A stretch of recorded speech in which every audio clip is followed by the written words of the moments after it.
Pada golongan serangga seperti capung, kecoa, dan kupu-kupu mengalami metamorfosis yang berbeda.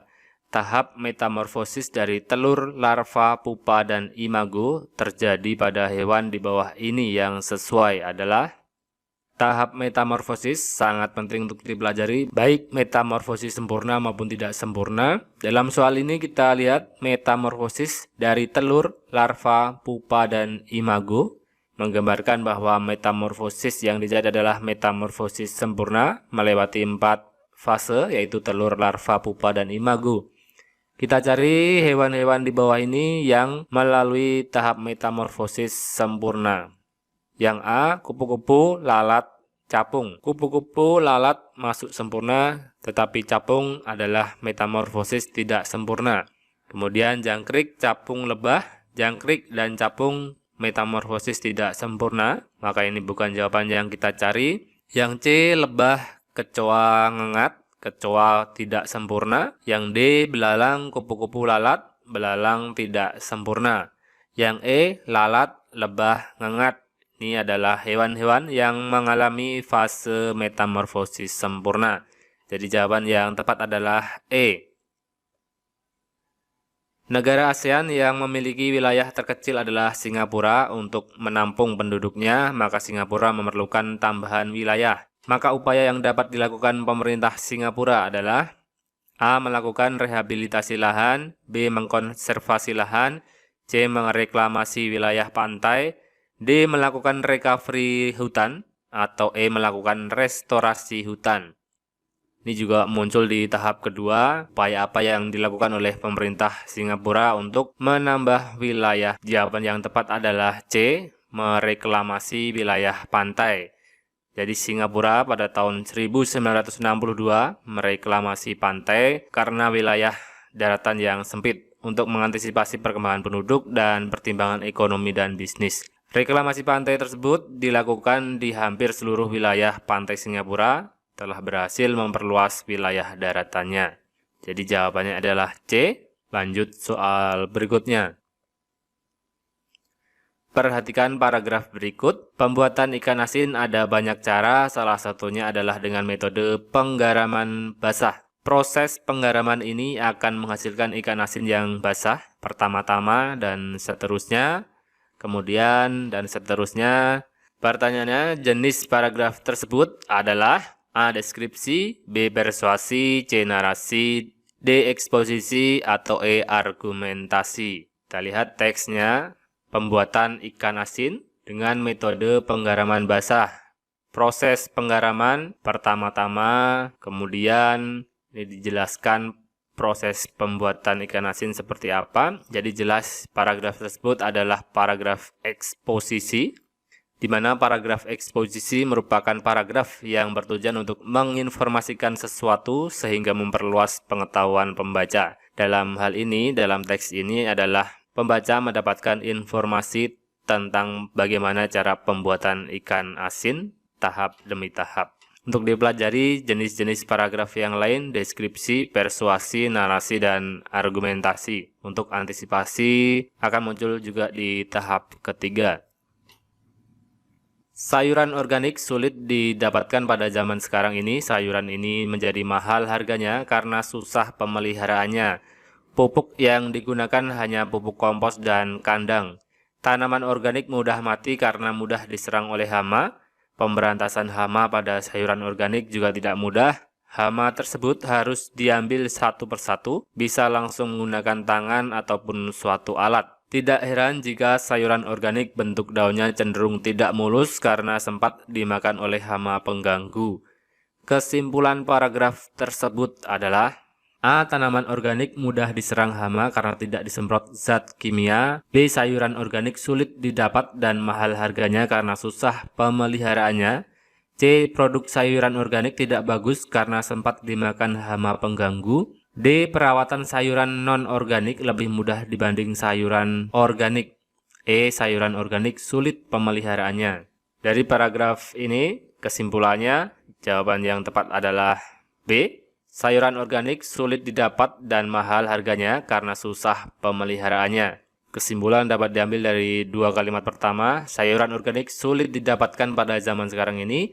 Sayuran ini menjadi mahal harganya karena susah pemeliharanya. Sedangkan kalimat berikutnya di sini adalah penjelasnya.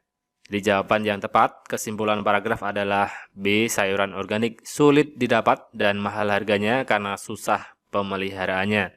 Soal pertama, luas wilayah laut yang ditarik sejauh 200 mil dari garis datar ke arah laut bebas disebut A. Zona ekonomi eksklusif, B. Zona perairan, C. Laut teritorial, D. Zona perdagangan, atau E. Zona perairan ekonomi.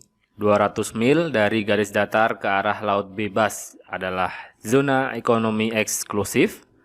Penjelasannya ada di gambar. Di sini zona ekonomi eksklusif atau sering disebut ZEE. Sedangkan di 12 mil adalah laut teritorial. Di sini dipahami perbedaannya. Untuk antisipasi akan muncul pengembangannya atau soal yang mirip terkait soal ini di tahap ketiga nanti. Soal berikutnya, makna yang terkandung dalam alinea pertama, pembukaan Undang-Undang Dasar 1945 adalah sebagai berikut, kecuali A. Bangsa Indonesia siap membantu bangsa-bangsa lain untuk merdeka. B. Bangsa Indonesia memiliki keinginan untuk melepaskan diri dari penjajahan. C. Bangsa Indonesia menjunjung tinggi hak kodrat dari setiap bangsa untuk merdeka. D. Perjuangan bangsa Indonesia telah sampai pada saat yang tepat, yaitu kemerdekaan. Atau E. Kemerdekaan merupakan hak segala bangsa. Makna yang terkandung dalam alinea pertama, kecuali. Jawabannya jelas adalah A. Yang tidak termasuk dalam makna yang terkandung dalam alinea pertama. Berikut beberapa makna dari alinea pertama. Yang pertama adalah keteguhan dan motivasi kuat bangsa Indonesia dalam membela kebenaran dan keadilan untuk melawan penjajahan. Yang kedua, pernyataan subjektif bangsa Indonesia untuk menentang dan menghapus penjajahan di atas dunia. Yang ketiga, pernyataan objektif bangsa Indonesia bahwa penjajahan tidak sesuai dengan peri kemanusiaan dan peri keadilan. Yang keempat, pemerintah Indonesia mendukung kemerdekaan bagi setiap bangsa untuk berdiri sendiri. Sangat dianjurkan untuk dipelajari makna pembukaan Undang-Undang Dasar 1945 alinea pertama, kedua, ketiga, maupun keempat. Soal berikutnya, pengamalan sila ketiga Pancasila adalah A. Bergaul dengan masyarakat tanpa memandang perbedaan suku, agama, ras, dan antar golongan. B. Menghormati hak-hak orang lain dan toleransi kepada agama lain. C. Takwa terhadap Tuhan Yang Maha Esa. D. Toleransi dan penghormatan kepada agama lain. Atau E. Musyawarah dalam pertemuan RT. Pengamalan Pancasila sila ketiga. Jelas jawabannya adalah A. Beberapa poin dari pengamalan Pancasila sila ketiga adalah bekerja sama demi kepentingan bangsa dan negara, kemudian rela berkorban, kemudian bangga dan cinta tanah air, mengembangkan persatuan tanpa membeda-bedakan, patriotisme dan cinta produk dalam negeri. Poin A, bergaul tanpa memandang perbedaan suku, agama, ras, dan antar golongan adalah salah satu poin dari mengembangkan persatuan tanpa membeda-bedakan. Yang di sini, kita lihat yang B, menghormati hak orang lain dan toleransi adalah sila kedua. Takwa terhadap Tuhan Yang Maha Esa ini adalah sila pertama. Toleransi dan penghormatan kepada agama lain ini juga sila pertama. Musyawarah dalam pertemuan RT ini adalah sila keempat. Untuk dipelajari lebih lanjut terkait pengamalan Pancasila, sila pertama, kedua, ketiga, keempat, dan kelima. Jika X adalah penyelesaian dari persamaan 2X plus minus 18 sama dengan 6, berapakah nilai untuk X plus 2? Penyelesaiannya adalah seperti ini. Kita bahas lebih lanjut. 2X plus min 18 sama dengan 6. Ada tanda kurung di sini. Karena di sini tandanya adalah minus, di depan sama dengan, kita rubah, kita pindah ke sebelah kanan sama dengan menjadi 18. Jadi minusnya hilang. Jadi 2X sama dengan 6 plus 18. Minus 18 di sebelah kiri sama dengan dipindah ke kanan menjadi plus 18. Cukup jelas. Lanjut. 2X sama dengan 6 ditambah 18 hasilnya adalah 24, maka akan menjadi 2x sama dengan 24. Maka untuk mencari x tinggal dibagi saja 24 dibagi 2 seperti ini. Maka x adalah 24 dibagi 2, 12. Kita temukan x adalah 12. Yang ditanyakan adalah x plus 2. Mudah saja, jadi 12 ditambah 2. Kita masukkan x yang kita dapat ke persamaan ini, x plus 2. 12 tambah 2 adalah 14. Jawabannya adalah A. Semoga dapat dipahami. Lanjut soal berikutnya. Struktur teks eksplanasi adalah A. Tesis argumentasi penegasan ulang pendapat, B. Pernyataan umum, deretan penjelas dan interpretasi, C. Pendahuluan, inti dan penutup, D. Pendahuluan, ringkasan isi buku, inti review, dan simpulan, atau E. Orientasi, komplikasi, dan resolusi. Struktur teks eksplanasi. Jawaban yang tepat adalah B. Pernyataan umum, deretan penjelas, dan interpretasi. Penjelasannya adalah seperti ini. Pernyataan umum ini berisi statement umum yang bersifat menarik, ringkas, dan jelas. Kemudian di deretan penjelas berisi tentang detail penjelasan proses keberadaan, proses terjadinya. Kemudian interpretasi atau penutup berisi kesimpulan atau pernyataan tentang topik atau proses yang dijelaskan. Muncul di tahap 1 maupun di 2, dapat dipelajari untuk persiapan di tahap ketiga. Struktur teks eksplanasi. Bunyi pasal 1 ayat 1 dalam Undang-Undang Dasar 1945 adalah yang manakah bunyi pasal 1 ayat 1 UUD 45? Tepat, jawabannya adalah A. Negara Indonesia adalah negara kesatuan yang berbentuk republik. Silahkan dihafalkan pasal-pasal yang penting dalam Undang-Undang Dasar 1945 yang sering muncul untuk persiapan tahap ketiga. Bagian telinga yang digunakan untuk mengatur tekanan adalah A. Lubang telinga, B. Saluran Eustasius, C. Rumah siput, D. Gendang telinga, atau E. Tulang landasan. Mengatur tekanan jelas adalah saluran Eustasius. Berikut beberapa bagian dari telinga, dari daun telinga, saluran telinga luar, telinga dalam, gendang telinga, telinga tengah, dan saluran Eustasius memiliki fungsi masing-masing yang dapat dipelajari teman-teman. Perhatikan pernyataan di bawah ini, sikap yang menunjukkan nilai-nilai kemanusiaan dalam kehidupan sehari-hari ditunjukkan oleh nilai-nilai kemanusiaan dalam kehidupan sehari-hari. Kita cek dari yang satu, saling menghargai perbedaan suku, agama, ras, dan adat istiadat. Ini tepat.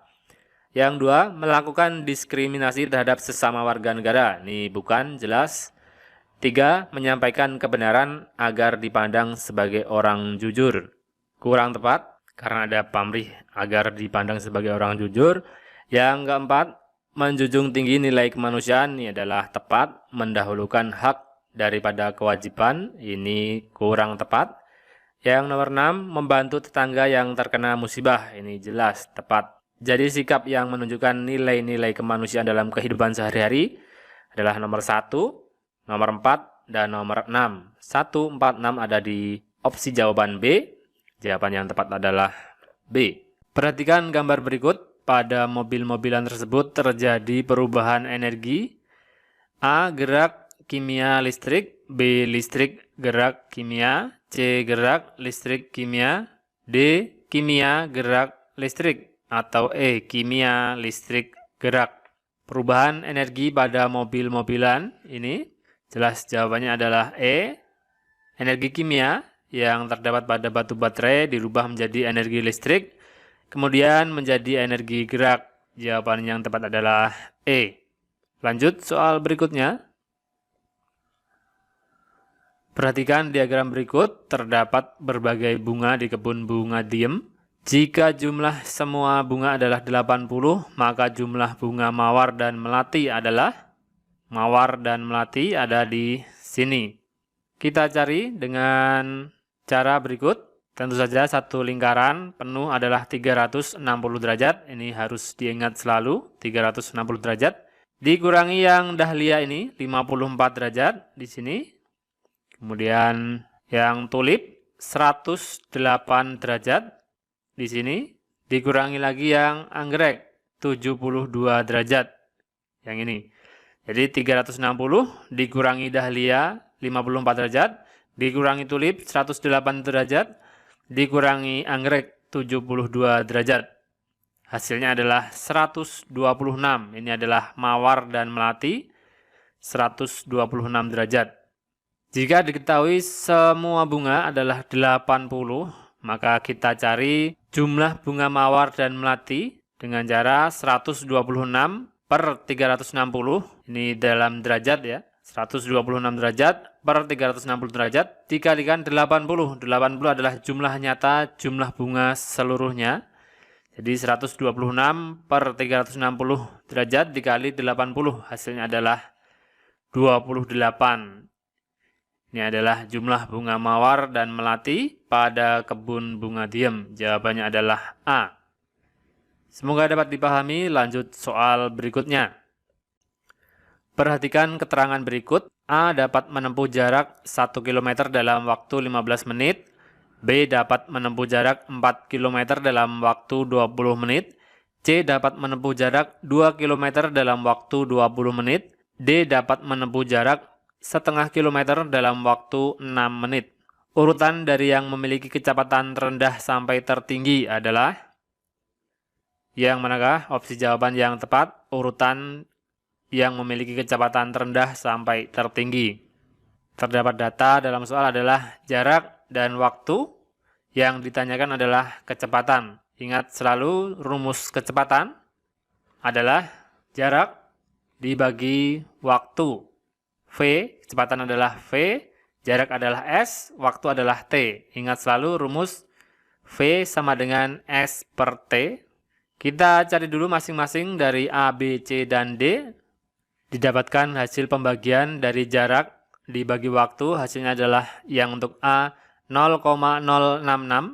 Kemudian yang B hasilnya adalah 0,2. Yang C jaraknya 2 km dibagi 20 menit. Hasilnya adalah 0,1. Yang D 0,5 km dibagi 6 menit. Hasilnya adalah 0,083. Yang ditanyakan adalah kecepatan terendah sampai tertinggi. Maka kita cari dari yang terkecil.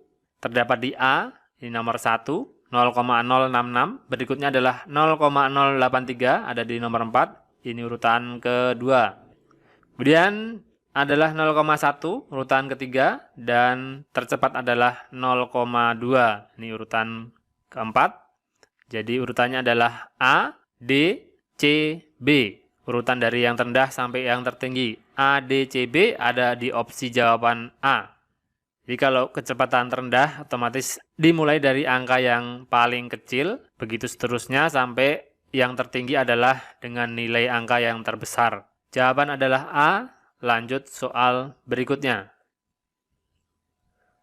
Bantuan korban banjir 525 kodi selimut dibagikan kepada 2.500 warga. Langkah penghitungan jumlah selimut yang akan diterima masing-masing warga adalah diketahui dalam soal jumlah selimut adalah 525 kodi dibagikan pada 2.500 warga. Ditanyakan langkah penghitungan jumlah selimut yang diterima oleh warga. Ingat, satu kodi adalah 20 buah, maka langkahnya adalah 525 dikalikan 20 buah. Karena 525 kodi, kemudian dibagikan kepada 2.500 warga seperti ini. Karena operasi perkalian dan pembagian adalah setara, maka kita dahulukan operasi perkalian yang posisinya di sebelah kiri. Jadi seperti ini, 525 dikalikan 20 dibagi 2.500. Jawaban yang tepat adalah D.